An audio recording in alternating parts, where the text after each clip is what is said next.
Hello everyone, hope you're doing well. This has been an incredibly heavy day when it comes to leaks, and it isn't stopping yet.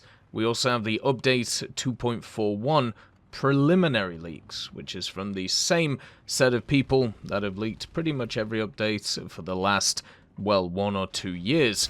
So it's very much worth seeing this as credible. It is kind of nuts how much is coming out before it is even released, so we'll have to see what is true and what is not. But this list definitely seems more grounded in reality compared to a few other ones, and hopefully over the next few days we can kind of stew on it, have a look and discuss if this is correct, should they do some other stuff. That to me is always the interesting part. Also, if you do enjoy the content, make sure to subscribe to the channel, and as always, I'll leave a link in the description to the Discord where they leak all this stuff, because it's always interesting seeing comments telling me where does this information come from. Go check the description, have a look, you'll see it, it's in your face. Alright, let's go. So firstly, we're going to go over stuff that has either been leaked in the past or already confirmed. So for example, today we got the devblog about the T77E1 MGMC, and also the Skink going to America, and the Ram 2 going to Britain as a premium. So all of these we've already discussed, not really worth going over again. Also, there is the HE177A3R3 with the HS293. This has been leaked in the previous last days in the Battle Pass Guided Fury. We haven't had any devblogs about it, but I'm not going to cover it again. There's also the Murmansk, which is there, which is of course the Milwaukee, the Trenton class, cruiser, which is also in the Battle Pass, so not going to cover that either. And also, there is another part where it says there are going to be multiple Leopard 2s, but not necessarily for a single nation. Of course, we've talked about the Benelux ground stuff. They obviously would have access to the Leopard 206, 4, and many other variants, but also there are a ton of different countries that have used Leopard 2s, so they're going to go everywhere. The Leopard 2 is pretty much the standard MBT in War Thunder, and one of the easiest to use in the game, so not surprising to see it spread out across so many nations. We already have it in Germany, also Sweden, and of course Italy as well, and to see it spread across the way wouldn't be a surprise. So the first new vehicle on this list for the next major update is the Spähpanzer Luchs. Now this isn't the Second World War Luchs that you might be used to, the Panzer II Luchs. Instead, this is an 8-wheeled vehicle from the Cold War era from West Germany. It is incredibly interesting, and the general idea of it was to replace the Bulldog, which was in active service with West Germany. They built 400 of these Luchs machines. It has access to the 20mm Rheinmetall Mk.1 RH202 gun, which is pretty much the same one that's on the Marder, and the turret itself is very similar to what's on the Marder 2. This thing should be pretty quick moving around the place. Being a 8-wheeled vehicle, you're talking about a 90km/h top speed, and the other thing that's actually really cool about this vehicle is it is also amphibious, so it's another one of those that'll fly around. It won't have great armor, of course, but with a 20mm Rheinmetall and also a pretty decent turret, it'll be quite a nice active scout. The only question about this is which Luchs will we get? Will we get the standard one, or will we get the modified upgraded variant which added better optics, including thermals for the gunner?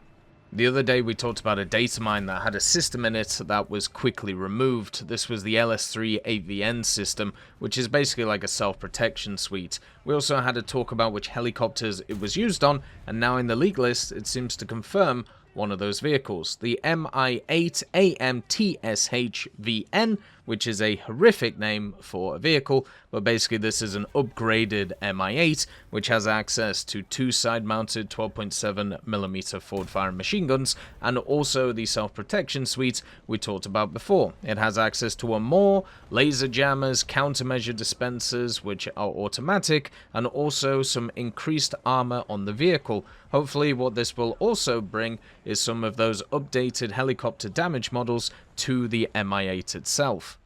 We also have a Panavia Tornado GR4 for Britain, and Avro Vulcan XH558 has actually made a wonderful War Thunder forum post on the GR4 itself, so I thought I would just read part of it out for you, just to give you an idea of what this vehicle is. The Tornado GR4 was an upgrade of the GR1, which had been the RAF's main strike aircraft since 1979, and had seen action in Operation Granby in 1991. Though technologically advanced, the GR1 was in need of an update by the mid-90s. Apart from this, new weapons were being developed which would have to be integrated onto the platform. Various updates, some quite substantial, had been in the works for the Tornado as a whole since its entry into service. Therefore, the GR4 was the culmination of years of experience and technological advancement. Most of the differences were on the interior of the aircraft, mostly in regards to electronics, with a new hood, a GPS receiver, integration of night vision devices, and new avionics and sensors. Apart from this, the airframes themselves were refurbished to help extend their service lives.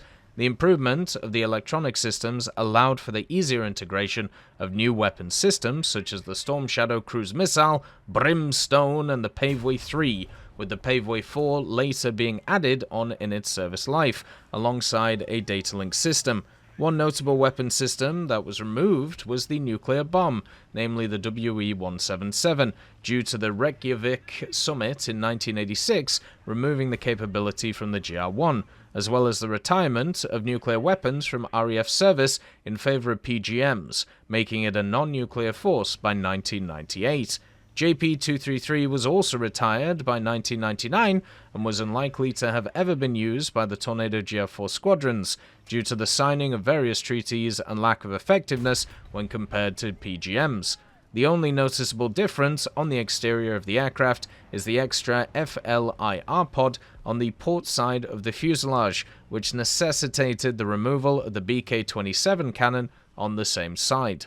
There was an old league list that had this vehicle on it, but it never made it to the game, the FV-107 Scimitar. The Scimitar is, of course, a tracked version of, well, basically the Fox that we have in the game. This has access to the same cannon, the 30mm L21 Raden cannon, which you find on the Fox, but also on the Warrior. And this is probably more similar to the Warrior than other vehicles, but I think it's really cool that they're actually thinking of finally adding this. This was here to kind of replace the Sabre and the Scimitar. They ended up building over 600 of these things, and it has access to around about a 200 horsepower engine. It can go a decent amount of speed, and also has a pretty cool upgrade, which is the Scimitar Mark II, where they changed a lot of things on it, giving it a lot more crew survivability, and also adding a lot more internals to it, which is pretty cool. So this Raden would have exactly the same ammunition as the other Radens that we have in the game, and also it's a vehicle that isn't just used by the British, or used to be used by the British, it's also in Ukraine right now, and at the same time places like Latvia and even Nigeria and Jordan, which picked some of these up, which might be quite fun. There's also a bunch of other CVRT vehicles, which are combat vehicle reconnaissance tracked vehicles for Britain that could also be added in the future, which I'm personally looking forward to. Israel is getting another upgraded M60, but this one, it is at least slightly different. This is the Sabra Mk.1 specifically. So what the Mk.1 is an upgraded version of the Magak-7C, which we'll find at 9.3 for the Israelis. A big difference between the previous Magaks and this one is the Sabra has access to a 120mm gun, whereas the rest only have access to 105s.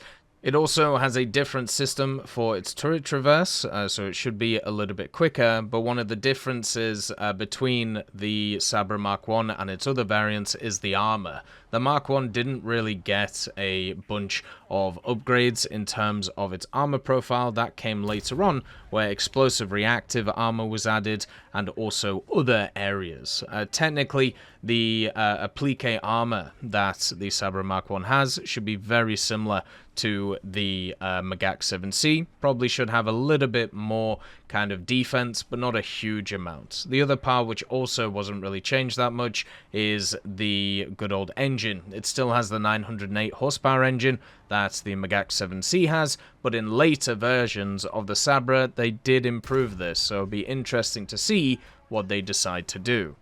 Also, the Yubetsu is in the list. This is the D228, which is a pretty modern destroyer. It's actually specifically a destroyer escort, so it's a little bit smaller, but it has access to some pretty interesting weaponry. This is from the 1980s, so this, I think, would be the most modern destroyer that we have in the game. It has access to an Autobreda 76mm, so very similar to some of the others that we've seen, but also it gets access to a bunch of missiles, starting off with the Boeing Harpoon. It gets 8 of those, and then also has a standard Bofors 375mm rocket launcher, and also torpedo tubes on top of this. So a lot of modern weapon systems on this vehicle, and if this is the first kind of missile or anti-ship missile destroyer we should see, it's going to be interesting to see how it fits in the game. We obviously already have the Bravey, but the Bravey is more designed for anti-air type missions, where this is more anti-ship, so it should have quite a large effect on the game